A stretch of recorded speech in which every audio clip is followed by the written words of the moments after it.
નમો અરિહંતાણં નમો સિદ્ધાણં નમો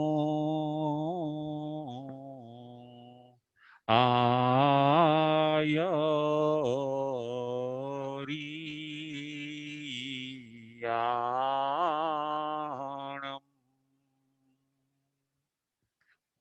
નમો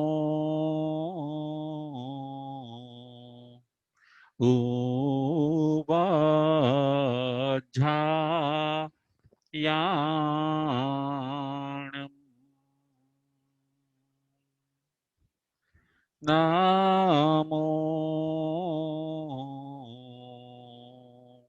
લોયે serve સાહુણં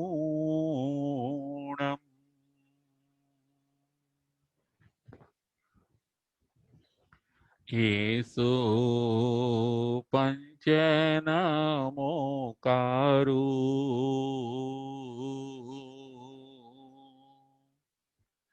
serve પાવપણાસણો મંગલાણં ચ સૌવીસિં પડમં હવઈ મંગલમ પડમં હવઈ મંગલમ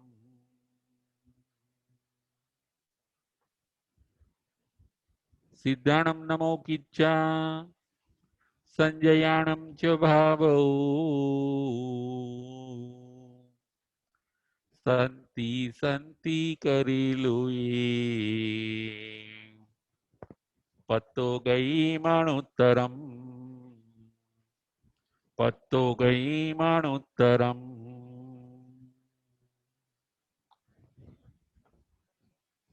પંચ પરમેષ્ઠી ભગવંતોને ભાવપૂર્વક વંદન નમસ્કાર કરીને ધર્મપ્રેમી શ્રાવક શ્રાવિકાઓ ઉત્તરાધ્યન સૂત્ર પરમાત્માની અંતિમ દેશના અધ્યયન નંબર 29 પ્રવચન નંબર 83 આજના પ્રવચનનો વિષય છે સમ્યક પરાક્રમના 73 બોલ. સમ્યક પરાક્રમના 73 બોલ એ આજના પ્રવચનનો વિષય છે. સમ્યક પરાક્રમ એટલે સાચી દિશામાં પુરુષાર્થ. જે દિશામાં આપણને સુખ અને શાંતિ મળી શકે એ દિશાની અંદર પ્રયત્ન કરવો, એ કાર્ય જીવનની અંદર કરવું, એ અનુષ્ઠાન જીવનની અંદર કરવું, એ આ અધ્યયનની અંદર ભગવાન આપણને બતાવે છે. તમે એવું કોઈ કાર્ય ન કરો, એવું કોઈ અનુષ્ઠાન ન કરો કે જેના કારણે તમારી સુખ અને શાંતિ જતી રહે. તમારું લક્ષ્ય એ દૂર થાય એવા કોઈ મિથ્યા પ્રયત્ન તમે ન કરો. તમારું દરેક સ્ટેપ તમને મોક્ષ ભણી લઈ જાય. દુઃખથી મોક્ષ અપાવી એને કહેવાય છે સમ્યક પરાક્રમ. આપણે દુઃખથી છૂટવું છે, એના માટે આપણે મહેનત કરીએ છીએ. એના માટે કઈ દિશા સાચી કહેવાય એ આ 29મા અધ્યાયની અંદર ભગવાન આપણને બતાવે છે. સંસારના કાર્યો એ બધા મિથ્યા પરાક્રમ છે. શરીરના કાર્યો એ બધા મિથ્યા પરાક્રમ છે. એ દુઃખથી મુક્ત કરાવતા નથી, પરંતુ વધારે દુઃખની અંદર આપણને લઈ જાય છે.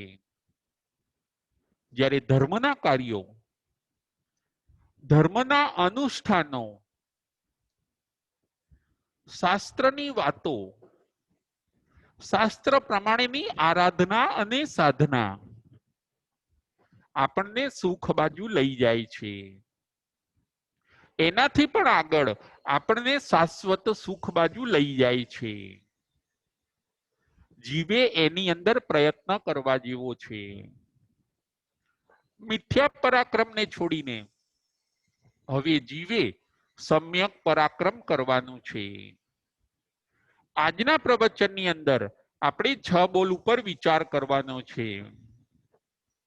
44મા નંબરનો બોલ છે સર્વગુણ સંપન્નતા. 44મા નંબરનો બોલ છે સર્વગુણ સંપન્નતા. 45મા નંબરનો બોલ છે વિતરાગતા. 45મા નંબરનો બોલ છે વિતરાગતા. 46મા નંબરનો બોલ છે શાંતિ. 46મા નંબરનો બોલ છે શાંતિ. 47મા નંબરનો બોલ છે મુક્તિ. 47મા નંબરનો બોલ છે મુક્તિ. 48મા નંબરનો બોલ છે આર્જવતા. 48મા નંબરનો બોલ છે આર્જવતા. અને 49મા નંબરનો બોલ છે મૃદુતા. 49મા નંબરનો બોલ છે મૃદુતા. આ 6 બોલ ઉપર આજે આપણે વિચાર કરવાનો છે. 44મા નંબરનો બોલ છે સર્વગુણ સંપન્નતા. હે ભગવાન, સર્વગુણ સંપન્નતા એટલે શું? અને એ બોલની આરાધના કરવાથી જીવને શું લાભ થાય છે? ભગવાન પોતે જવાબ આપે છે. સર્વગુણ સંપન્નતા એટલે બધા ગુણોની પ્રાપ્તિ કરવી, બધા ગુણોને મેળવવા. અને બધા ગુણો મળવા પર જીવને શું લાભ થાય છે? તો એનો ભગવાન એક લાભ બતાવે છે. સર્વગુણ સંપન્નતા પ્રાપ્ત કરવાથી જીવને અપુનરાવૃત્તિ, અપુનરાવૃત્તિ એટલે મુક્તિ પ્રાપ્ત કરે છે. એવો જીવ અપુનરાવૃત્તિ એટલે મુક્તિને પ્રાપ્ત કરે છે, મોક્ષને પ્રાપ્ત કરે છે. સર્વગુણ સંપન્નતા પ્રાપ્ત કરનારો.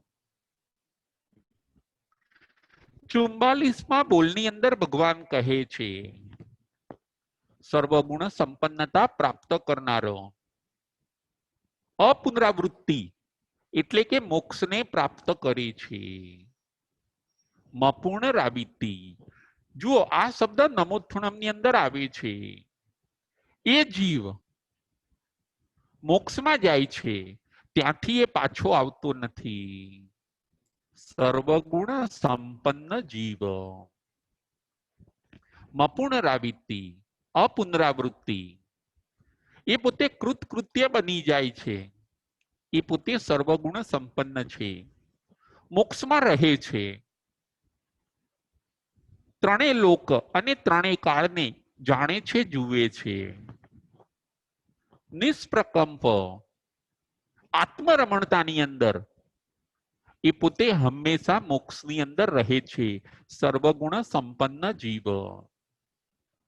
આ બોલની અંદર 44મા બોલની અંદર ભગવાન આપણને એ બતાવવા માંગે છે કે તમે બધા ગુણોને પ્રાપ્ત કરો.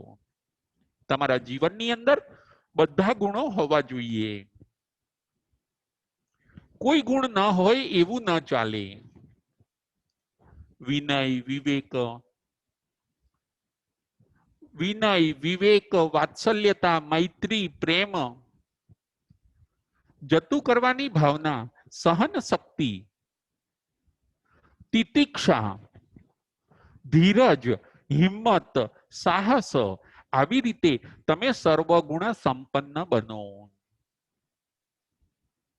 અલગ અલગ પરિસ્થિતિની અંદર આપણને અલગ અલગ ગુણ કામમાં લાગે છે. જુઓ, જ્યાં ધીરજ રાખવાની હોય ત્યાં આપણે હિંમત કરીએ તો ચાલી શકતું નથી.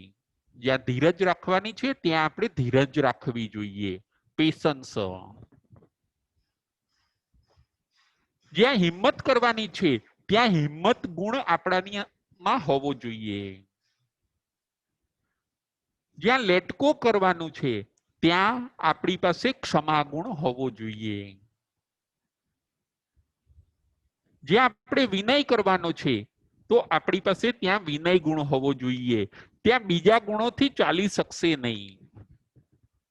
અલગ અલગ જગ્યાએ અલગ અલગ ગુણો કામ લાગે છે. જુઓ, ઘરની અંદર આપણે બધી વસ્તુને વસાવીએ છીએ કે ઘરની અંદર બધી વસ્તુ હોવી જોઈએ. એક પણ વસ્તુ ન હોય એવું નથી ચાલતું. ક્યારે કઈ વસ્તુની જરૂર પડે એ આપણને ખ્યાલ આવતો નથી. એટલા માટે આપણે ઘરની અંદર બધી વસ્તુઓ રાખીએ છીએ. એવી રીતે ભગવાન કહે છે, તમે તમારા આત્મારૂપી ઘરની અંદર પણ બધા ગુણોને વસાવો. વિનય, વિવેક, વાત્સલ્ય, મૈત્રી, ક્ષમા, સાહસ, હિંમત, આ બધા ગુણો તમારી અંદર હોવા જોઈએ. તમે સર્વગુણ સંપન્ન બનો. એ ગુણો પાછા અધૂરા પણ ન હોવા જોઈએ. 50% આપણામાં વિનય હોય અને 50% ન હોય એવું પણ ન ચાલે.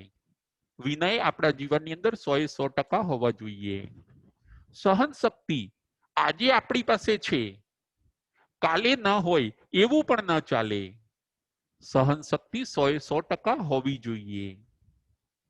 આજે પણ હોવી જોઈએ, કાલે પણ હોવી જોઈએ અને પરમ દિવસે પણ હોવી જોઈએ. ગુણો પૂરેપૂરા જોઈશે, 100% જોઈશે અને કાયમ માટેના જોઈશે. જો આવો અભ્યાસ આપણે કરીશું તો આપણે સર્વગુણ સંપન્ન બની શકીશું. આજે આપણે સહન કર્યું અને કાલે સહન ન કરીએ, કાલે આપણી સહન શક્તિ તૂટી ગઈ, તો એ સહન શક્તિનો ગુણ આપણામાં સ્થાયી નથી, એ વાત નક્કી થઈ. આપણે ગુણોને લાવવાના છે, ફૂલ એટલે કે 100% લાવવાના છે અને પાછા એને સ્થાયી રાખવાના છે આપણા જીવનની અંદર. જીવનની અંતિમ પળ સુધી આપણે ગુણોને સ્થાયી કરવાના છે. એવું આ બોલની અંદર ભગવાન બતાવે છે. જેની પાસે ગુણો છે એ આત્મા સુખી છે. ગુણોથી લાભ શું? તો ગુણોથી લાભ એ છે કે જે આત્મા પાસે ગુણો છે એ પોતે સુખી છે. વિનયના સમયે જે વિનય કરે છે, ભક્તિના સમયે જે ભક્તિ કરે છે, કામના સમયે જે કામ કરે છે, આવા બધા જેનામાં ગુણો છે એ આત્મા સુખી થાય છે. એનો વ્યવહાર સારો બને છે, એ સૌને પ્રીતિપાત્ર થાય છે. માટે ભગવાન કહે છે, તમે સર્વગુણ સંપન્ન બનો. તીર્થંકર ભગવંતો, કેવલી ભગવંતો, એ બધા સર્વગુણ સંપન્ન હોય છે. ગુણ એ તો આત્માની પ્રોપર્ટી છે. જો કોઈ ગાર્ડન હશે, એ ગાર્ડનની અંદર ફ્લાવર નહીં હોય એવું બનશે નહીં. એવી જ રીતે આત્મા રૂપી ગાર્ડન છે અને ગુણો એ બધા ફ્લાવર છે, એ બધા ફૂલો છે. આત્મા ગુણોથી શોભે છે. જે આત્મામાં ગુણો નથી, દુર્ગુણો છે, એવા આત્માને એવો આત્મા લોકપ્રિય બની શકતો નથી. એવા આત્માને કોઈ સ્થાન આપતું નથી. એવા આત્માને કોઈ પોતાનો મિત્ર બનાવતું નથી. આ બધું સમજીને આપણે સર્વગુણ સંપન્ન બનવાનું છે. સમ્યક પરાક્રમ ગુણોને પ્રાપ્ત કરવામાં કરવાનું છે. 44માં બોલની અંદર ભગવાન આ બતાવે છે. અને જ્યારે આવા સર્વગુણ સંપન્ન આત્મા બની જાય છે, પછી મપુનરાવિત્તિ એટલે કે એ જીવ થોડાક ભવોની અંદર મોક્ષમાં ચાલ્યો જાય છે. એ ગુણ ભગવાન, એ લાભ ભગવાન બતાવે છે. 44માં નંબરનો બોલનો. 45માં નંબરનો બોલ છે વિતરાગતા. વિતરાગતા એટલે શું? હે ભગવાન, વિતરાગતા એટલે શું? અને વિતરાગતા પ્રાપ્ત કરવાથી જીવને શું લાભ થાય છે? શિષ્ય ભગવાનને પ્રશ્ન પૂછે છે. ભગવાન એનો જવાબ આપે છે. વિતરાગતા એટલે રાગ દ્વેષનું ન હોવું. વિતરાગતા એટલે રાગ દ્વેષનું ન હોવું. અને આ ગુણ પ્રાપ્ત કરનાર બે લાભને મેળવે છે. પ્રથમ નંબરનો લાભ છે જીવને સ્નેહ કે તૃષ્ણાના, જીવ પોતે સ્નેહ અને તૃષ્ણાનો નાશ કરે છે. જીવ પોતે સ્નેહ અને તૃષ્ણાનો નાશ કરે છે. આ છે પ્રથમ નંબરનો લાભ વિતરાગતાને પ્રાપ્ત કરવાથી. વિતરાગતાને પ્રાપ્ત કરવાથી જીવ પોતે સ્નેહના બંધનો હોય કે તૃષ્ણાના બંધનો હોય એનો નાશ કરે છે. આ છે પ્રથમ નંબરનો લાભ. વિતરાગતાનો બીજા નંબરનો લાભ છે ગમે અને ન ગમે આવા ભાવમાંથી જીવ બહાર નીકળી જાય છે. વિતરાગી આત્મા. બીજો લાભ ગમે અને ન ગમે આવા બધા ભાવોમાંથી જીવ બહાર નીકળી જાય છે. આ છે બીજા નંબરનો લાભ વિતરાગતા. વિતરાગતાના બે લાભ ભગવાન બતાવે છે. પ્રથમ નંબરના લાભની અંદર કહે છે કે જે જીવ વિતરાગી બને છે એને સ્નેહના બંધનો અને તૃષ્ણાના બંધનોને નો એ નાશ કરે છે. અને બીજા નંબરમાં ગમે અને ના ગમેના ભાવો એના નીકળી જાય છે, છૂટી જાય છે વિતરાગતા આવવાથી. આ ગુણ પણ જીવનની અંદર મેળવવા જેવો છે. 45માં નંબરનો આ ગુણ છે વિતરાગી. જો આપણા ભગવાન વિતરાગી હોય છે. રાગ અને દ્વેષ ન હોવો એનું નામ છે વિતરાગતા. રાગ ઘણીવાર આપણને રડાવે છે અને દ્વેષ છે એ આપણને દજાડે છે. માટે ભગવાન કહે છે રાગ દ્વેષથી તમે પર બનો. રાગ જ્યારે આપણે કરીએ છીએ ત્યારે આપણને સારું લાગે છે. પછી એ રાગ જ્યારે છૂટી જાય છે ત્યારે આપણે દુખી દુખી થઈ જઈએ છીએ. માટે ભગવાન કહે છે કે તમે રાગ ન કરો. કોઈ વસ્તુ વગર મારે ન ચાલે એવો રાગ તમને ન હોવો જોઈએ.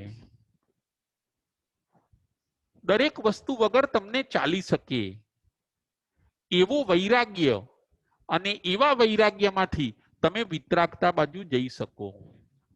જો કોઈક માણસને કોઈક વસ્તુનો રાગ થઈ ગયો પછી એ રાગ એને છૂટતો નથી. એ રાગ એને બાંધી દે છે. એ જીવ બંધાઈ જાય છે. રાગ પણ બંધન છે અને દ્વેષ પણ બંધન છે. કોઈના ઉપર આપણે દ્વેષ પણ ન રાખવો જોઈએ તો આપણે વિતરાગી બની શકીએ. જો મિત્ર ઉપર આપણને રાગ હોય છે અને દુશ્મન ઉપર આપણને દ્વેષ હોય છે, ભગવાન કહે છે કે આ સાંસારિક પર્યાયો છે, આવો જીવ મોક્ષે જઈ શકતો નથી. આપણને બંને પ્રત્યે સમભાવ હોવો જોઈએ, તો આપણે વિતરાગતા બાજુ જઈ શકીએ. મિત્ર પ્રત્યે આપણને કે દુશ્મન પ્રત્યે બંને સમ લાગવા જોઈએ, બંને સરખા લાગવા જોઈએ, તો આપણે વિતરાગતા બાજુ જઈ શકીએ. ઘરમાં રહેતા રહેતા આપણે વિતરાગતાનો અભ્યાસ કરવાનો છે. પાંચ વસ્તુના આપણે રાગી બની જઈએ અને 5 વસ્તુના દ્વેષી બની જઈએ, ના, એવું કરવાનું નથી. ગમે ન ગમે એ બધી રાગની પર્યાયો છે, એ આપણા જીવનમાં ન હોવું જોઈએ. ગમે અને ન ગમે એ કાઢીએ આપણે, તો આપણે વિતરાગતાનો અભ્યાસ કરીએ છીએ. આપણને ભાવતું જમવા મળે એ તો ગમે છે, પરંતુ કોઈક વાર ન ભાવતું પણ જમવાનું મળે, એનો પણ આપણે સ્વીકાર કરીએ અને સહર્ષ એ વસ્તુને પણ વાપરીએ, તો આપણે વિતરાગતાનો અભ્યાસ કરીએ છીએ એવું કહી શકાય.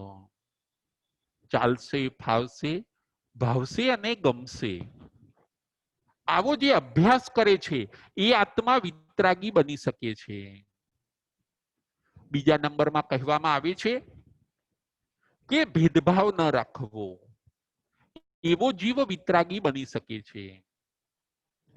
આ 5 વ્યક્તિ મારા અને આ 5 વ્યક્તિ મારા નથી, આ થયો ભેદભાવ.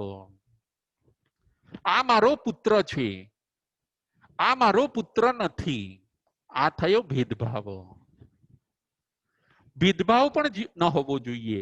બધા મારા છે, સારા છે. મને પુત્ર પ્રત્યે જેટલું વાત્સલ્ય હોય એટલું જ બીજાના પુત્ર પ્રત્યે પણ મને વાત્સલ્ય રહેવું જોઈએ. આ થયો વિતરાગતાનો અભ્યાસ. આ થયું સમભાવની સાધના. સમભાવની સાધના કરતા કરતા જીવ વિતરાગતા બાજુ જઈ શકે છે. અનુકૂળ પરિસ્થિતિ મળે કે પ્રતિકૂળ પરિસ્થિતિ મળે, બંને પ્રત્યે સમભાવ રાખીને તમે વિતરાગતા બાજુ જાઓ. સુખ મળે કે દુઃખ મળે, બંને પરિસ્થિતિમાં તમે સમભાવ રાખીને વિતરાગતા બાજુ જાઓ. તંદુરસ્તી મળે કે માંદગી મળે, બંને વસ્તુની અંદર તમે સમભાવ રાખીને વિતરાગતા બાજુ જાઓ.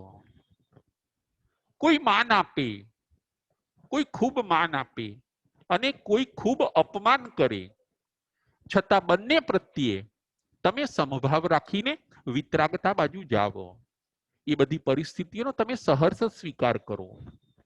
તમારે આગળ જવું છે, તમારું લક્ષ્ય મોક્ષ છે, તમે સાધક પુરુષ છો, તમે સાધના માર્ગે છો, તમારે આ બધું કરવું પડશે.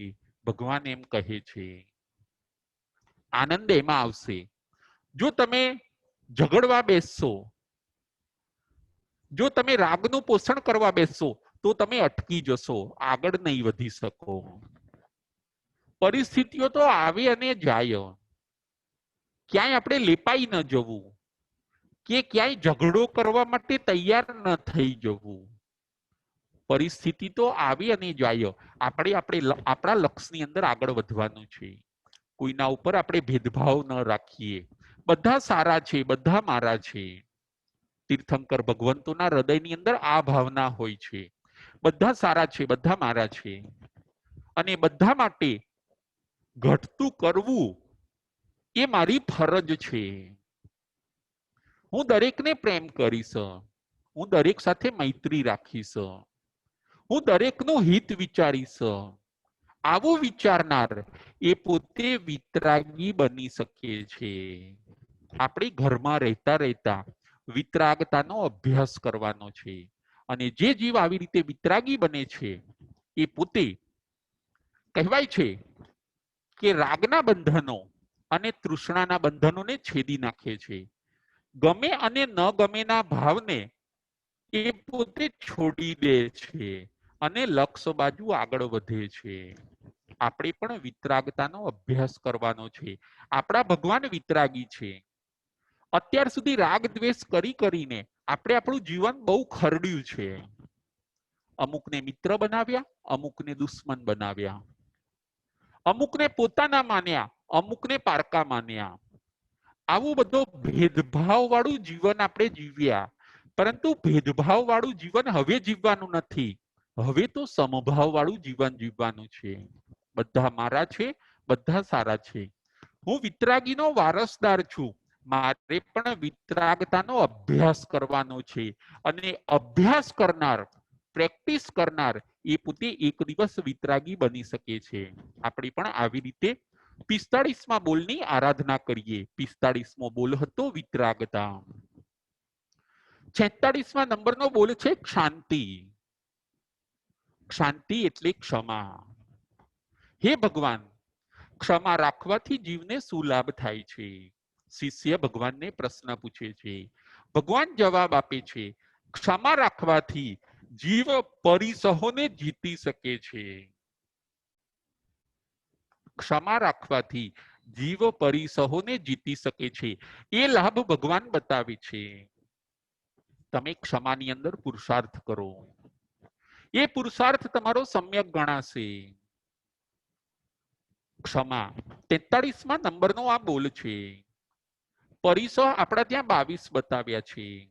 જે જીવાત્મા ક્ષમા રાખે છે એ પરિસહોને જીતી શકે છે. ઠંડીનો પરિસહ, ગરમીનો પરિસહ, આપણે ક્ષમા રાખવાની. માન અપમાનનો પરિસહ આવે, આપણે ક્ષમા રાખવાની. રોગનો પરિસહ આવશે, આપણે ક્ષમા રાખવાની છે. આપણે તૂટવાનું નથી, કે આપણે આર્ત ધ્યાન, રૌદ્ર ધ્યાન કરવાનું નથી. આપણે સાવધ્ય ચિકિત્સા પણ કરાવવાની નથી. આપણે ચિંતા કે ટેન્શનમાં આવીને નવો કર્મબંધ પણ કરવાનો નથી. રોગનો પરિસહ આવે ત્યારે આપણે ક્ષમા રાખવાની છે. આક્રોશ વચનનો પર પરિસહ આવશે. ભગવાન કહે છે, કોઈ તમને કડક શબ્દોમાં કે કર્કશ શબ્દોની અંદર તમને શબ્દો સંભળાવશે. આક્રોશ વચનનો પરિસહ. તમારે શાંતિ રાખવાની છે. તમારે દુખી થઈ જવાનું નથી. તમારે ક્ષમા રાખવાની છે. આવેલા પરિસહને તો તમે જીતી શકશો. યાચનાનો પરિસહ આવે, ચાલવાનો પરિસહ આવે, ભૂખનો પરિસહ આવે, ઉપવાસની અંદર ઠંડી ગરમીનો પરિસહ આવે. આ બધા પરિસહોમાં તમારે શાંતિ રાખવાની છે. તમે સાધક આત્મા છો. આમ થઈ ગયું અને આમ થઈ ગયું. આમ થયું હોત તો સારું અને આમ ન થયું હોત તો સારું, એવા કોઈ સંકલ્પ વિકલ્પમાં તમારે જવાનું નથી. પરિસહ આવે છે આપણને કર્મ નિર્જરા કરાવવા માટે. આપણે પરિસહનો સહર્ષ સ્વીકાર કરવાનો છે. એ સ્વીકાર ક્ષમાથી થઈ શકે છે. એટલા માટે અહીંયા 46મો બોલ ભગવાન બતાવે છે ક્ષમા. તમે ખંતી સુરા બનો, તમે ક્ષમામાં સુરવીર બનો. કોઈ માન આપે કે અપમાન આપે, પરંતુ તમે દુખી ન થઈ જાઓ. તમે આર્ત ધ્યાનમાં ન જાઓ. તમે પરિસહ વિજેતા બનો. 22 પ્રકારના પરિસહ આપણા ત્યાં બતાવ્યા છે. તપથી નિર્જરા ન થઈ શકતી હોય, જેનાથી તપ ન થતું હોય, જેનાથી ઉપવાસ ન થતા હોય, એવી વ્યક્તિ આવી રીતે નાના નાના પરિસહો જો સહન કરે, ઠંડીનો, ગરમીનો, ભૂખનો, તૃષાનો, આવા જો મચ્છરનો પરિસહ, આવા નાના નાના પરિસહ સહન કરશે તો એ લોકો પણ નિર્જરા કરી શકે છે. પરિસહ આવે છે આપણને નિર્જરા કરાવવા માટે. પરિસહ આપનાર ઉપર પણ દ્વેષ કરવાનો નથી, નહીતર નવો કર્મબંધ થાય છે. આપણે તો આપણી કર્મ નિર્જરા આપણને થાય છે. આપણને જે લાભ થાય છે એ આપણે જોવાનો છે. આપણી બેલેન્સ શીટમાંથી ઘણા કર્મો ઓછા થાય છે. ક્ષમાનું આ ફળ છે. ભગવાન બતાવે છે કે ક્ષમાથી જીવ પરિસહોને જીતી શકે છે. માટે આપણે આપણા જીવનમાં ક્ષમા લાવવાની છે. ભલે દુઃખ ગમે એટલું આવે, આપણે ક્ષમાનું બખ્તર પહેરવાનું છે. આપણે દુઃખી થવાનું નથી, આપણે ટેન્શન કે ડિપ્રેશનની અંદર જવાનું નથી. પરિસ્થિતિના જ્ઞાતા દ્રષ્ટા બનીને જે યોગ્ય સ્ટેપ લેવા જેવા લાગે એ આપણે લેવાના છે. બધા મહાપુરુષો પરિસહ સહન કરતા હોય છે. આપણે પણ આ પ્રેક્ટિસ જીવનની અંદર પાડવાની છે. તો એને કહેવાય છે સમ્યક પુરુષાર્થ. આ હતો 43મા નંબરનો બોલ ક્ષમા. 47મા નંબરનો બોલ 46મો નંબરનો બોલ હતો ક્ષમા, ખંતી. 47મા નંબરનો બોલ છે મુક્તિ. હે ભગવાન, મુક્તિ એટલે શું? અને મુક્તિનો લાભ જીવને શું મળે છે? ભગવાન બતાવે છે કે મુક્તિ એટલે નિર્લોભતા. મુક્તિ એટલે નિર્લોભતા. અને આવી નિર્લોભતા જીવનની અંદર આવવાથી જીવને શું લાભ થાય છે? તો ભગવાન બતાવે છે કે નિર્લોભતા જીવનની અંદર આવવાથી અકિંચનતા પ્રાપ્ત થાય છે. અકિંચનતા એટલે પરિગ્રહ રહિત જીવ બને છે. નિર્લોભતાથી અકિંચનતા જીવનની અંદર આવે છે. અકિંચનતા. અને જીવ પરિગ્રહ રહિત બને છે. મુક્તિનું આ ફળ છે. મુક્તિ એટલે નિર્લોભતા, લોભ વગરની અવસ્થા. જીવનમાં લોભ ન હોવો જોઈએ. આ બોલની અંદર ભગવાન એ આપણને બતાવે છે. અને લોભ જો ઓછો થઈ જાય તો અકિંચનતાનો લાભ મળે છે.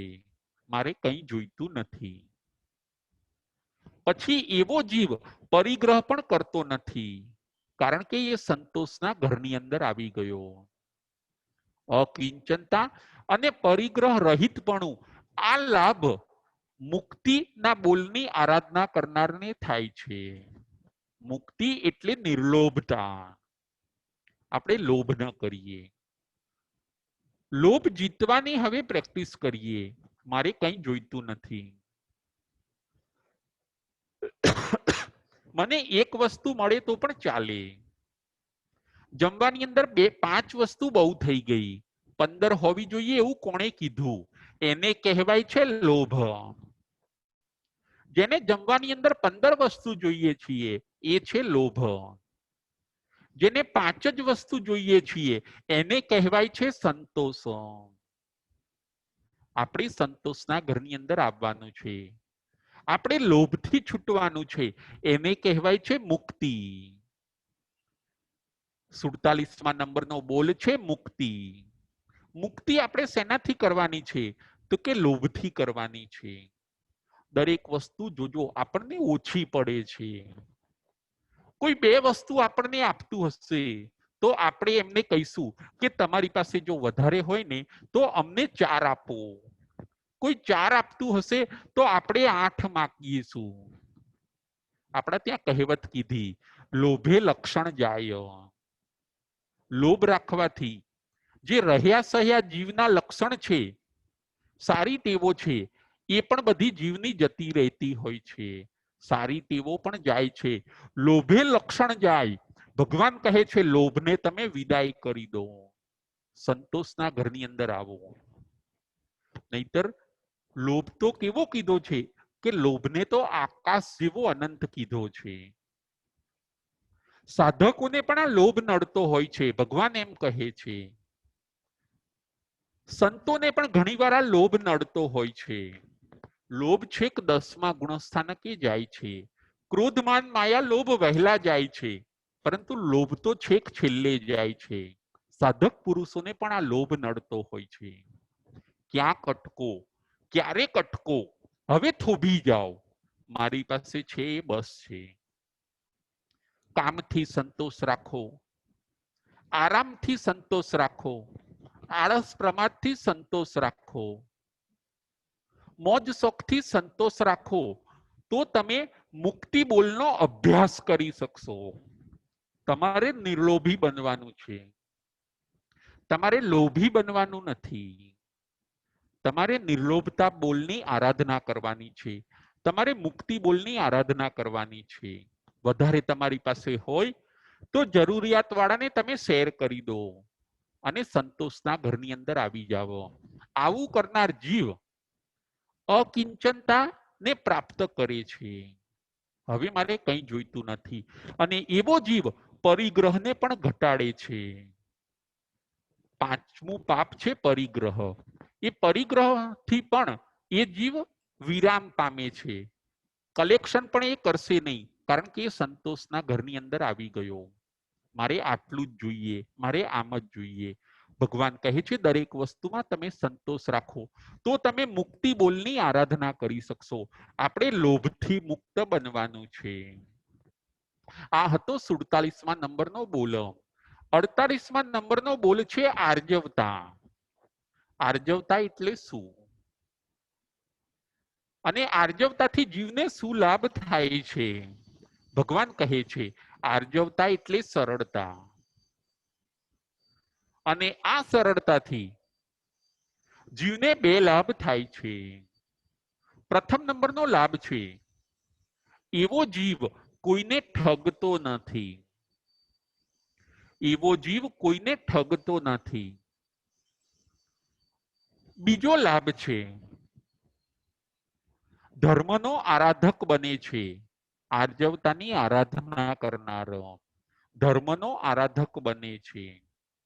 અને ત્રીજો બોલ પણ ભગવાન બતાવે છે કે એનું વાંકા ચૂકાપણું ચાલ્યું જાય છે. ત્રીજો બોલ બતાવે છે એનું વાંકા ચૂકાપણું ચાલ્યું જાય છે. સરળતાથી આ ત્રણ લાભ થાય છે. પ્રથમ નંબરનો લાભ, એ જીવ સરળ જીવ કોઈને ઠગતો નથી. કોઈને એ પોતે છેતરશે નહીં. એ એવો આત્મા હશે જેની અંદર આવી સરળતા હશે. સરળ જીવ ને પ્રથમ નંબરનો લાભ એ થાય છે કે એક બીજા જીવને ઠગતો નથી. બીજો લાભ, ધર્મની આરાધના થાય છે. એ પોતે ધર્મની આરાધના કરે છે. અને ત્રીજો લાભ સરળ જીવને એ થાય છે કે એનું વાંકા ચૂકાપણું ચાલ્યું જાય છે. આ બોલની અંદર ભગવાન આપણને સરળતાની પ્રેક્ટિસ કરવાનું કહે છે. તમે સરળતાની પ્રેક્ટિસ કરો, તમે સરળ બનો.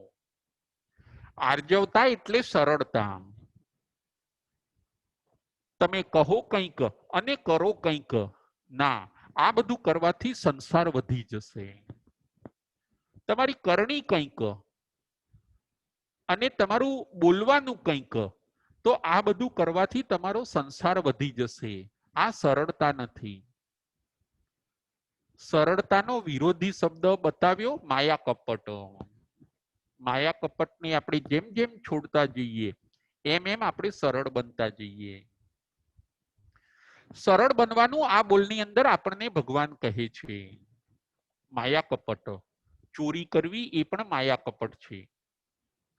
જૂઠ બોલવું એ પણ માયા કપટ છે. શો કરવો, દેખાવ કરવો એ પણ માયા કપટ છે. આ માયા કપટ છોડવાથી આપણે આર્જવતાની આરાધના કરી શકીએ. આર્જવતા એટલે સરળતા. આત્માની અંદર હવે સરળતા લાવો. આટી ઘૂંટી હવે તમે છોડી દો. આટી ઘૂંટી આપણા જીવનની અંદર ન હોવી જોઈએ. આપણા જીવનની અંદર કઈ માયા કપટ કે પ્રપંચ ન હોવું જોઈએ. આટી ઘૂંટીને આપણે અલવિદા કરી દેવાની છે. આપણે એકદમ સરળ બની જવાનું છે. જેવું હોય એવું કહેવું, એવું બોલવું. જહા અંતો તહા બાહિમ. ભગવાન એમ કહે છે તમે અંદર જેવા હોવ એવો જ દેખાવ તમે બહાર કરો. જહા અંતો તહા બાહિમ. તમે સરળ બની જાઓ. તમે સો ન કરો, તમે ખોટું ન બોલો. એને કહેવાય છે આર્જવતાની પ્રેક્ટિસ. સરળતાની આપણે પ્રેક્ટિસ કરવાની છે. એવો જીવ એનું વાંકા ચૂકાપણું ચાલ્યું જાય છે. જો અત્યાર સુધી આપણે જીવન કેવું જીવ્યા, વાંકું ચૂકું આપણે જીવન જીવ્યા. આપણે કીધું કંઈક ને કર્યું કંઈક. આપણે બોલ્યા કંઈક અને કર્યું જુદું. આવું બધું પોતાને છેતર્યા અને બીજાને છેતર્યા, એવું બધું આપણા જીવનની અંદર થયું છે. માયા કપટ ઘૂંટાયું છે. પરંતુ ભગવાન કહે છે હવે તમે સરળતાને ઘૂંટો, તમે એકદમ સરળ બની જાઓ. જો ક્યાંક પાણીની પાઇપલાઇન હશે, એ પાણીની પાઇપલાઇનની અંદર પાણી પોતે પાસ થાય છે.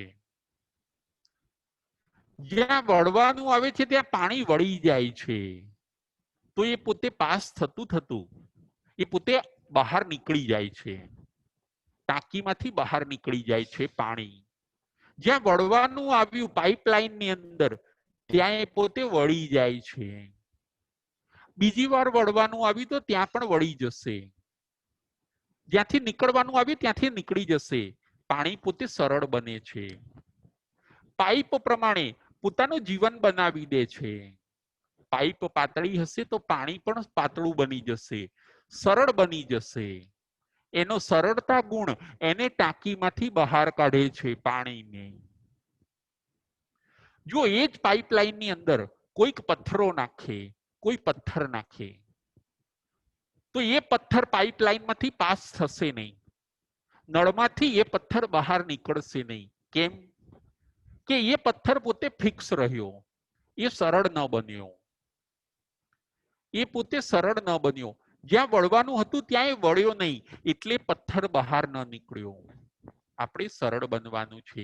પાણી જેવા સરળ આર્જવતા બોલની આપણે આરાધના કરવાની છે. 48મા નંબરનો બોલ હતો આર્જવતા. અને આવું કરવાથી આપણા જીવનમાં સીધાપણું આવે છે અને વાંકા ચૂકાપણું ચાલ્યું જાય છે. 49મા નંબરનો બોલ છે મૃદુતા. મૃદુતા એટલે શું? અને હે ભગવાન, એ બોલની આરાધના કરવાથી જીવને શું લાભ થાય છે? ભગવાન કહે છે મૃદુતા એટલે સ્વભાવની કોમળતા. મૃદુતા એટલે સ્વભાવની કોમળતા. અને આવી કોમળતાથી જીવને બે લાભ થાય છે. પ્રથમ નંબરનો લાભ છે જીવ પોતે નમ્ર બને છે. સ્વભાવની કોમળતાથી જીવ પોતે નમ્ર બને છે. અને બીજો લાભ છે અભિમાન રહિત બને છે. અભિમાન, મદ રહિત બને છે. આવા સરસ ઊંચા એને બે લાભ થાય છે મૃદુતાની આરાધના કરવાથી. મૃદુતા એટલે સ્વભાવની કોમળતા. તમારો સ્વભાવ સરસ રાખો, તમારો સ્વભાવ કોમળ રાખો, તમારો સ્વભાવ નમ્ર રાખો. બધું સ્વભાવ ઉપર ડિપેન્ડ છે. સ્વભાવને સરસ બનાવવાની, સ્વભાવને કોમળ બનાવવાની આ બોલની અંદર ભગવાન આપણને શિખામણ આપે છે. તમારો સ્વભાવ સરસ હોવો જોઈએ, તમારો સ્વભાવ કોમળ હોવો જોઈએ, સ્વભાવની અંદર કોમળતા હોવી જોઈએ. જુઓ, ઘણીવાર એવું બને છે આપણે આપણા પ્રત્યે કોમળ રહીએ છીએ અને બીજાના પ્રત્યે કઠોર રહીએ છીએ. એ વસ્તુ આજે આ પ્રવચન સાંભળ્યા પછી આપણે આપણા જીવનમાંથી કેન્સલ કરી દેવાની છે. આપણે આપણા માટે કોમળ રહીશું, આપણે આપણને બહુ સાચવીશું, આપણો બચાવ કરીશું, આપણે ક્યાંકથી બહાનું શોધીને આપણી સુરક્ષા શોધીશું. આપણે આપણા માટે કોમળ છીએ અને બીજા માટે આપણે કઠોર છીએ. જો કોઈક બીજાની ભૂલ થશે તો આપણે તરત કડક બની જઈશું. આવું બન્યું જ કેમ? આમ તો હોતું હશે, આમ તો ચાલતું હશે, તમારે ધ્યાન રાખવું જોઈએ. એમ કરીને ઘણીવાર આપણે બીજા ઉપર ખૂબ કડક બની જઈએ છીએ, સ્વભાવથી કડક બની જઈએ. પરંતુ ભગવાન એમ કહે છે કે અત્યાર સુધી એવું બન્યું છે તમે તમારા માટે કોમળ રહ્યા છો અને બીજા માટે તમે કડક રહ્યા છો.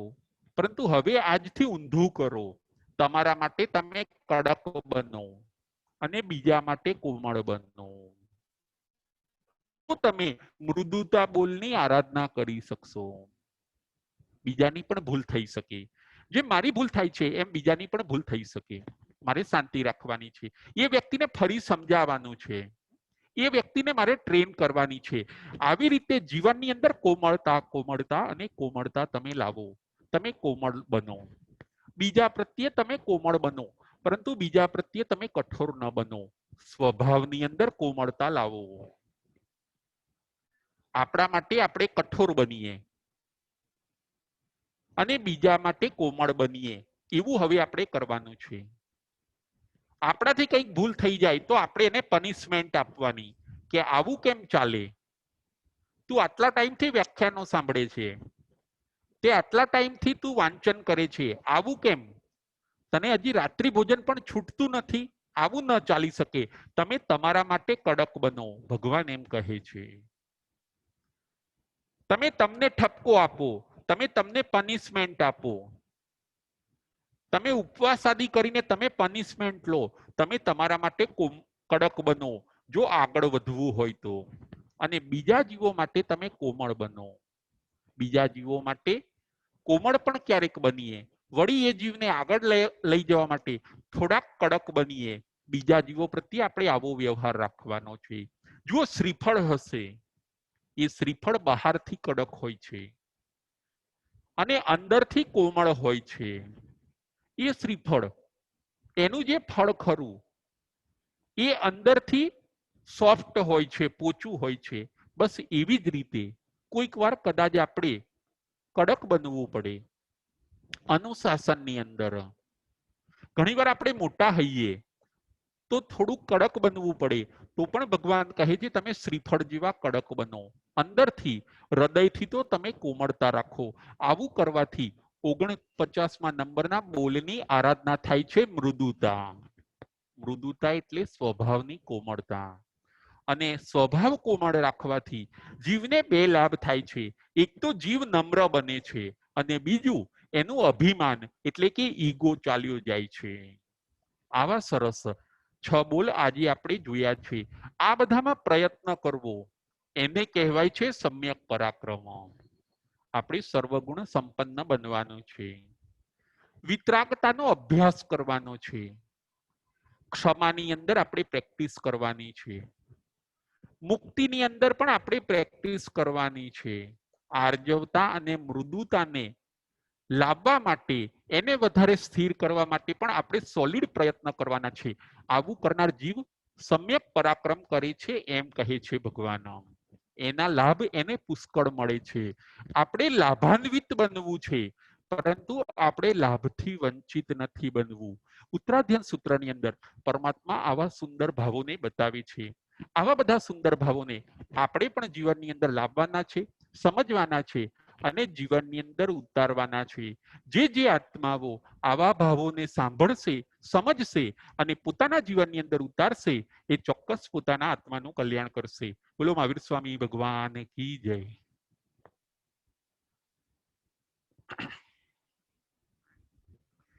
જંબાઈદમ બચ્ચમિલે મીન ખરમ ચખરમ પયણમ વિનયનમ જોગિનમ ગોસિનમ સુઠુદિનમ દુઠુ પડિજિયમ અકાલી કૌસ જાઓ કાલીના કૌસ જાઓ અસજય જેમ સજયના સજય એમ ભણતા ગણતા ચિંતવતા જ્ઞાનના 14 અતિચાર માહેલો. કોઈ પણ અતિચાર મને કે તમને લાગ્યો હોય તો અરિયંતન સિદ્ધ કેવડી ભગવાન આપની સાક્ષી એ તસ્મી ઈચ્છામિ દુક્કડમ. પ્રશ્નોત્તરી.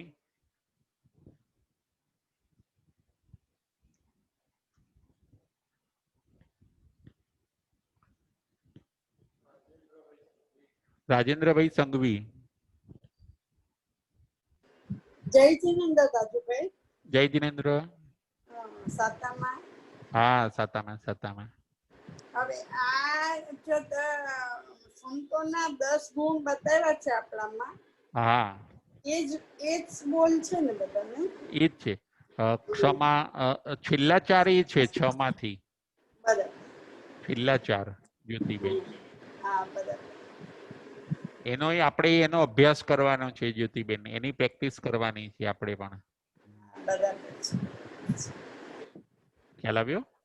હા, જય જીનેન્દ્ર. હા, હવે પ્રશ્ન નંબર 1. સર્વગુણ સંપન્નતા એટલે શું અને એનાથી જીવને લાભ થાય છે? સર્વગુણ સંપન્નતા એટલે શું અને એનાથી જીવને શું લાભ થાય છે? બકુલાબેન શાહ. હેલો હેલો હા, જય જિનેન્દ્ર. જીનેન્દ્ર હા, સાતામાં જય જિનેન્દ્ર. હા, સાતામાં સાતામાં. સર્વગુણ સંપન્નતા એટલે બધા ગુણોની પ્રાપ્તિ કરવી, બધા ગુણોને મેળવવા અને એનાથી લાભ થાય છે જીવને અપૂર્ણાવૃત્તિ એટલે કે મુક્તિ પ્રાપ્ત કરે છે, મોક્ષને પ્રાપ્ત કરે છે. બરાબર છે, બરાબર છે. પછી લોકોના સર્વગુણો મેળવવા એટલે એક દિવસ માટે, 2 દિવસ માટે કે કાયમ માટે, કાયમ કાયમ માટે, માટે? જ્યાં સુધી મોક્ષ ન મળે ત્યાં સુધી. હા. અને જીવનમાં કયા કયા ગુણો જોઈએ બકુલાબેન? આપણા જીવનની અંદર કયા કયા ગુણો જોઈએ? આપણા વિનય, વિવેક, વાત્સલ્ય, તિતિક્ષા, ધીરજ, હિંમત, મૈત્રી, ક્ષમા, સહનશીલતા, સાહસ, આ બધા ગુણો જોઈએ. ધીરજ, બરાબર છે, પેશન્સ રાખવાની છે. જ્યાં બરાબર, ધીરજ રાખવાનું હોય ત્યાં ધીરજથી કામ લેવાનું, જ્યાં વિનય કરવાનો હોય ત્યાં વિનયથી જ કામ કરવાનું. આ બરાબર છે, બધી વસ્તુ જો ધ્યાનથી કરીએ તો આપણા આત્માનું કલ્યાણ થઈ શકે છે. બરાબર છે, બરાબર છે. અને ક્યારે કયો ગુણ કામ લાગે એ ખબર ના પડે, એટલે ભગવાન કે જે બધા ગુણોને તમે બધા ગુણો પ્રાપ્ત. તમારા આત્મામાં હોવા જ જોઈએ. એમ ઘરમાં આપણે બધી વસ્તુ હોય કે નહીં બકુલાબેન? હા, ઘરમાં બધી આપણે વસ્તુ વસાવીએ છીએ, ક્યારે કઈ હા, વસ્તુની જરૂર પડે એ ખબર નથી પડતી. હા, એવી રીતે હા, આત્મામાં બધા ગુણો હોય, ક્યારે કયા ગુણની જરૂર પડે એ ખબર નથી હોતી. ખબર નથી. જે ગુણની જરૂર પડે ત્યારે તે ગુણ વાપરવાનો. બરાબર છે, બરાબર છે. એટલે ગુણોથી આત્મા સુખી બને છે બકુલાબેન. કોઈનામાં વિનય વિવેક હશે તો એ સુખી બનશે કે દુખી બનશે? સુખી બનશે. હા, એ પોતે બધાનો વિનય વિવેક કરે છે. સેવાનો ગુણ હશે તો એ સુખી બનશે કે દુખી બનશે? સુખી બનશે. સુખી બનશે, કારણ કે જ્યાં જશે ત્યાં કોઈને એ જીવ ભારે નહીં પડે. તરત સેવામાં લાગી જશે તો સર્વને પ્રિય બનશે. એટલે ગુણોથી બધાને પ્રિય બને છે જીવ. ખ્યાલ આવ્યો? બરાબર. હા, હા. બરાબર. જય જિનેન્દ્ર, જય જિનેન્દ્ર. હવે વિતરાગતા એટલે શું? અને વિતરાગતા પ્રાપ્ત કરવાથી જીવને શું લાભ થાય છે? રાજેન્દ્રભાઈ શેઠ. વિતરાગતા એટલે એનાથી સ્નેહ અને તૃષ્ણાનો ત્યાગ થઈ જાય છે.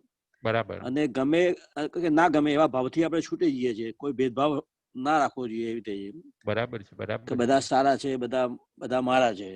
બરાબર છે.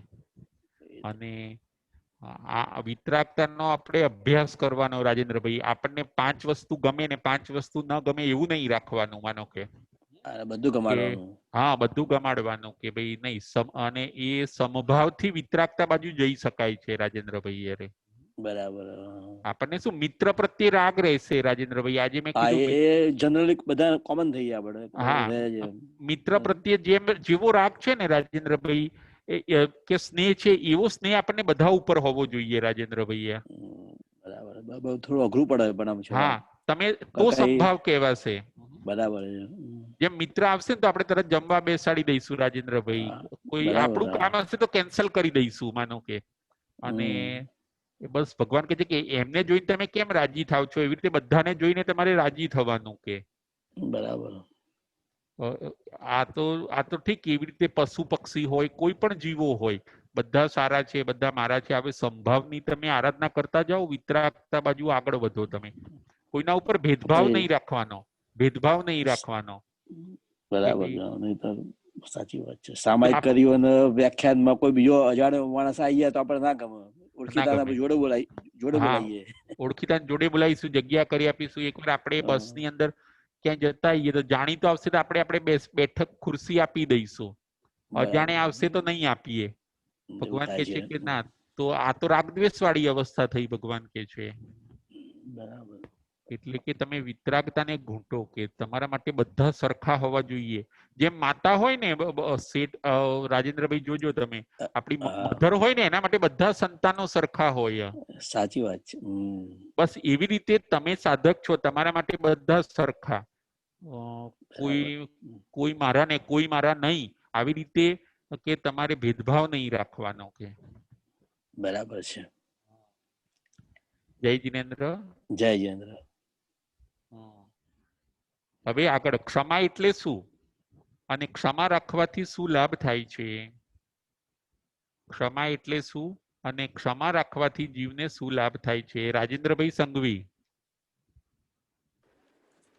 જયજીનંદ કાજુભાઈ. જય જીનેન્દ્ર. ક્ષમા રાખવાથી પરીક્ષાને જીતી શકાય છે અને પરીક્ષાને જીતવાથી 22 પરીક્ષો બતાવ્યા છે અને 22 પરીક્ષો જીતવાથી જીવને સંભાળ પ્રાપ્તિ થઈ જાય છે બરાબર છે. અને પરીક્ષ રાગ દ્વેષ વાળા બધા ભાવોને આક્રોશ વચન કોઈ કહે, કોઈ ભૂખ્યા રહેવું પડે તો પણ સંભાળ દરેક વસ્તુમાં એને ક્ષમા રાખવી જોઈએ. ક્યારેય ઉગ્ર નહીં થવાનું. ખાવામાં ઓછા રોગે આવ્યા તો પણ ભલે, વધારે મળ્યા હોય તો પણ ભલે, બધામાં સંભાવ, બધામાં ક્ષમા. આવું બરાબર છે. કરવાથી જીવને મોક્ષની પ્રાપ્તિ થાય છે. મોક્ષ તરફ બરાબર જીવ આગળ વધતો જાય છે. બરાબર છે. જીવનની અંદર છે ને બધા પરીક્ષા આવવાના. ભૂખનો પરીક્ષા આવશે, ઠંડીનો, ગરમીનો. જ્યોતિબેન ગમે બરાબર તો છે. કે ગમે એ કરીશું અમે હા બધામાં સંભાવ રાખે. તકલીફ આવશે, પરંતુ એ તકલીફોનો તમારે હસતા મુખે ભગવાન કે છે સ્વીકાર કરવાનો છે કે. બરાબર. અને જરૂરી પગલા તમે લો, પરંતુ તમે આર્ત ધ્યાન, રૌદ્ર ધ્યાનમાં ના જાઓ. તમારી ક્ષમા તૂટવી ન જોઈએ કે. બરાબર. આપણને શું કોઈ જોજો, આપણને કોઈક સહેજ કે ને જ્યોતિબેન કે તમને ખબર નથી પડતી કે હા તો આટલું આપણને કોઈ આપણે ઉગ્ર થઈ જઈએ આપણે. કોઈક હજી આટલું બોલે જ વિચારું કે તમને ખ્યાલ નથી આવતો, તમને ખબર નથી પડતી, તો આપણે એકદમ ગરમ થઈ જઈશું જ્યોતિબેન. હા બરાબર છે. આપણે આ પ્રેક્ટિસ કરવી તમે છે. મને કે હા, તમે મને કહેનારા કોણ કે એ રીતનું? તમે શું સમજો છો તમારા મનમાં? ભગવાન કે આ તો તમારી ક્ષમા તૂટી ગઈ કે. તમે એક નાના પરિસરને પણ તમે જીતી ન શક્યા. એ તમને કોઈકને તમારું હિત ઈચ્છે છે એટલે તમને કોઈ કહે છે આવું. તમને તૈયાર કરવા માંગે છે. એમ પોઝિટિવ લેવું જોઈએ આપણે. જય જીનેન્દ્ર. જય જીનેન્દ્ર. હવે આગળ, મુક્તિ એટલે શું અને એનાથી જીવને શું લાભ થાય છે? મુક્તિ એટલે શું? બકુલાબેન શાહ. હેલો. હા, જય જીનેન્દ્ર. મુક્તિ એટલે નિર્લોભતા અને એનાથી જીવને લાભ થાય છે કે અકિંચનતા જીવનમાં આવે છે. અકિંચનતા એટલે પરિગ્રહ રહિત બને છે. જીવન પરિગ્રહ રહિત બને છે. બરાબર જીવનમાં છે. લોભ ન હોવો જોઈએ એમ. બરાબર છે. મેં એક કહેવત કીધી હોય છે આની અંદર બકુલાબેન, મેં એક હા, કહેવત લોભે કીધી લક્ષણ હોય જાય, છે. લોભે લક્ષણ જાય. હા હા. પછી રહ્યા સયા આપણી રહી સહી સારી ટેવો જતી રહે છે. લોભી કોઈ બને ને હા. એટલે જોજો, આપણને કોઈ બે વસ્તુ આપતું હશે તો આપણને એમ વિચાર આવશે કે 4 આપે તો સારું, એમની પાસે આટલી બધી છે તો. અને જમવામાં જો 15 વસ્તુ સંતો જોઈએ. હોય છે, લોભ તો સંતો ને હોય છે ને, એ હા નડતો હોય છે. હા, ઘણી વાર 10મા ગુણમાં હોય. એમને પણ નડે છે. એમને કોઈ વાર ચીલાનો મોહ હોય, માનો હમ. કે એવું પણ બને. ઘણી વાર એમને એમની ઉપધિનો મોહ હોય બકુલાબેન. એટલે લોભ ને ભગવાન આકાશ જેવો અનંત કીધો છે. હા, લોભ ને આકાશ જેવો આનંદ. ધીમે ધીમે અને સંતોષના તમે ઘરમાં કે આવવાનો લોભને છે. લોભને હા, થોભ ન હોય. એને સમ્યક પરાક્રમ કહેવાય કે. અને તમે લોભ લોભને જીતતા જાઓ એને લોભને તમે લોભને જીતતા જાવ એ સમ્યક પરાક્રમ છે. હા, લોભ વધારે તો સમ્યક પરાક્રમ નથી, તો મિથ્યાત્વ છે બધું. મિથ્યા પરાક્રમ છે. કોઈને લોભથી ઘણું ભેગું કર્યું, ભલે 10 નહીં 20 આઈટમ ભેગી કરી, પરંતુ એ બધું અહીં જ રહેવાનું ને બકુલાબેન. અહીંયા જ રહેવાનું. હા, બધું અહીંયા જ રહેવાનું. એટલે એ મિથ્યા પરાક્રમ કીધું. એ બધું મિથ્યા પરાક્રમ ભગવાને મિથ્યા કીધું. પરાક્રમ. અને તમે લોભ જીત્યો અને તમે સંતોષમાં આવી ગયા, તે સમ્યક પરાક્રમ બકુલાબેન. બરોબર. હવે આગળ, જય જિનેન્દ્ર. જય જીનેન્દ્ર. આર્જવતા એટલે શું? આર્જવતા એટલે શું?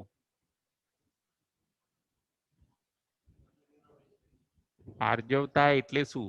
રાજેન્દ્રભાઈ શેઠ.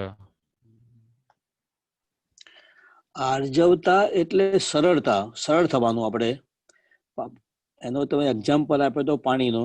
એને એવો જીવ કોઈને છેતરતો નથી, ધર્મનો આરાધક બને, એનું વાંકા ચૂકાપણું પણ ચાલુ જાય. બરાબર છે. તો અને આની અંદર ભગવાન આપણને સરળ બનવાની કે છે રાજેન્દ્રભાઈ, કે તમે સરળતા લાવો જીવનની અંદર. ક્યાંય તમે માયા કપટ ન કરો, જૂઠું ન બોલો, ચોરી ન કરો કે તમે. બરાબર. તો એ બધી પ્રેક્ટિસ છે આર્જવતાની કે તમે બોલો કઈ અને કરો કઈક. ભગવાન કે ના આવું ન કરશો કે આનાથી સંસાર વધી જાય. બરાબર. ખાલી ભગવાન મહાવીર સ્વામી એટલું બોલ્યા હોય છે કે અહીંયા પણ ધર્મ છે ને ત્યાં પણ ધર્મ છે. એની અંદર કે છે કે એટલો બધો એમનો સંસાર વધી ગયો કે આખા 27 ભવ કરવા પડ્યા એમને. ખાલી આટલી માયા કરી, એટલું જુઠ્ઠું બોલ્યા પોતે એમાં. એ તો ઉત્સૂત્ર પ્રરૂપણા ના કહેવાય? હા, ઉત્સૂત્ર પ્રરૂપણા. પરંતુ ઉત્સૂત્ર પ્રરૂપણા એટલે કપટ તો થયું ને રાજેન્દ્રભાઈ. મનમાં કપટ રહ્યું કે મને ભાવ થઈ ગયો ચીરો બનાવવાનો. હા, એટલે કપટતાનું પણ એક લેવલ છે. ઉત્સૂત્ર પ્રરૂપણા ક્યારે કરશે માણસ? મનમાં કઈ કપટ હોય ત્યારે, કઈક લાભ લેવાની ઈચ્છા. હા, કઈક લાભ લેવા માટે. અને સરળતા પોતે મિસ કરી. પહેલા સરળ હોય છે રાજેન્દ્રભાઈ. પહેલા જે આવે એને ત્યાં મોકલે કે જાઓ ઋષભદેવ ભગવાન પાસે. પછી એમ થાય કે મારી સેવા કરે મારા ઘેટમાં, એટલે એવી ઈચ્છા થઈ કે પછી સરળતા ચાલી ગઈ ને વાંકા ચૂકાપણું આવ્યું. મિશ્ર ભાષા બોલી ગયા. મિશ્ર ભાષા બોલાઈ ગઈ. એટલે કે છે ભગવાન કહે છે કે તમે સરળ બનો. અત્યાર સુધી શું વાંકા ચૂકાપણાને ઘૂંટી ઘૂંટીને આપણે છે ને સોલિડ કર્યું છે. આપણે ભેદ જ એ વખતે ભેદ નો ખબર જ નહીં પડતી કે ભેદ આ ભેદ છે. બરાબર છે. હા હા, એટલે આ બધો સ્વાધ્યાય અને અભ્યાસ થી આ બધો ખ્યાલ આવે રાજેન્દ્રભાઈ. બરાબર, ખ્યાલ આવ્યો? ઘણું જાણવા મળે. જય જિનેન્દ્ર. હા, જય જિનેન્દ્ર. હા, ના આપ બહુ સારું. આપ એટલે દૂરથી રાજેન્દ્રભાઈ સાંભળો છો, તમને ખાસ થેન્ક યુ કેવું પડે. તમે ઘણો સરસ લાભ લો છો. લેક્ચર મિસ નથી કરતા. આ તો આયોજન જે કર્યું બહુ સારું કર્યું. બરાબર છે. અમેરિકામાં કયા એરિયામાં? અમે અત્યારે હાલ કેનેડા સરસ કર્યું. પછી હવે કેનેડા છો રાજેન્દ્રભાઈ? અત્યારે હાલ કેનેડા છું. બરાબર છે. પછી ક્યાં જવાના કીધું તમે? કેનેડા થી પછી અમેરિકા જઈશ. ત્યાં ઠંડી પડશે, ફ્લોરિડા જતો રહું છું પછી. બરાબર છે, ફ્લોરિડા જશો. બહુ સરસ, બહુ સરસ.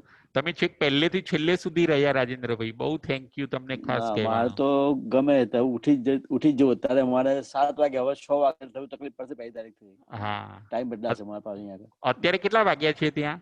અત્યારે અમારે અત્યારે 7 થી 8 થયા સવારના. બરાબર છે, બરાબર છે. ના, બહુ સારું, બહુ સારું. જય જિનેન્દ્ર. જય જિનેન્દ્ર. હવે છેલ્લો પ્રશ્ન. મૃદુતા એટલે શું? મૃદુતા એટલે શું? બકુલાબેન શાહ, મૃદુતા એટલે શું? હેલો. હા, જય જિનેન્દ્ર.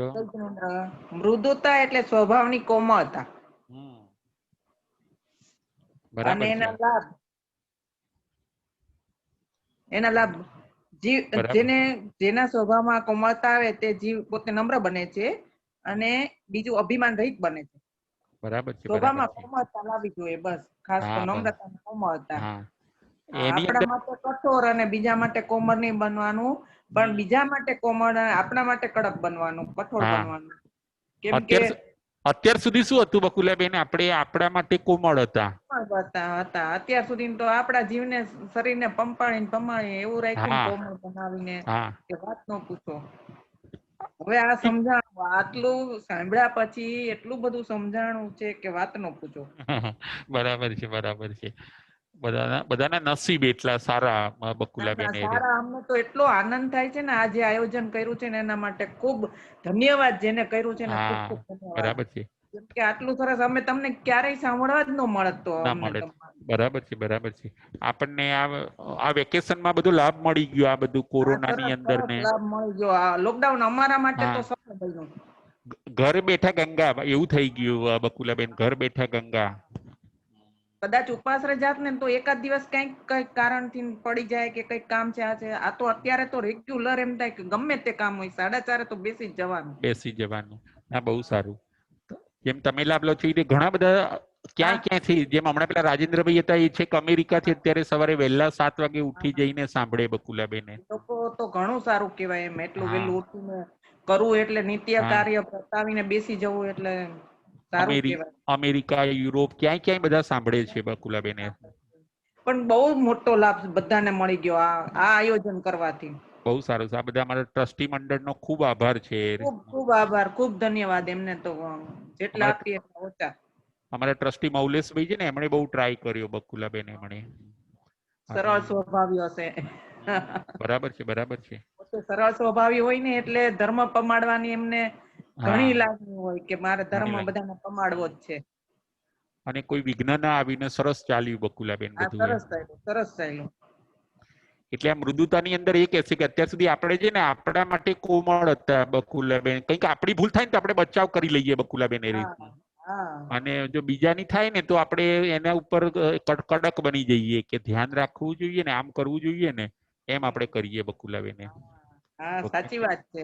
ભગવાન કહે છે કે અમારે આપણે પેટી અમદાવાદ થી આવે છે ને તો શનિ રવિ હું ચાલુ કરું ને મારું જો સાંભળે છે અહીં બેસી જાય.